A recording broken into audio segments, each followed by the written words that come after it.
Right.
Coat of white gel coat on. Bloody run out of hardness, so I've got to wait for some more to arrive, more catalyst.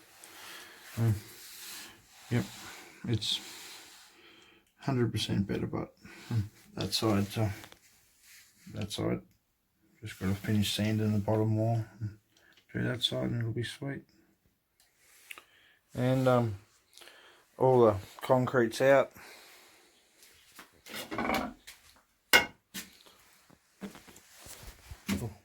Old engine mounts are out. Right. Oh yeah, I've done some the camera. I've filled the old holes where the old instruments were because that's all going to be changed. I'm going to start scratch. And then the next job, I've got to repair the cockpit. The bloke that I bought this boat off told me that all the pieces that he cut out of this cockpit to remove the engine were in the aft cabin. So me being the guy I am, I just believed him. I never looked till I get there, and you know what I found? Well, I'll show you the piece. This is all of it. Ta-da! Just this bit. That's all the piece he cut out. He said it was all in the aft cabin. Pretty cool. Is it going to work this way? But this is still an important piece. I have to make the rest out of plywood and stuff, so yeah, but oh well, you get that. Now I've got to make it. I'm just waiting for a few materials to show up. They'll be here in the next day. Hey guys, well, I got that done. It's all looking pretty good. Just wait for a few parts to show up, a bit of supplies so I can do this fiberglass to finish the cockpit. Yep, we're getting there. Huge things have happened in the last few days. Like some real big shitty jobs that I had to get out of the way that are done. So I've been covered in fiberglass dust for 2 days, but I feel it really good now. So talk to you all soon. All right, bye.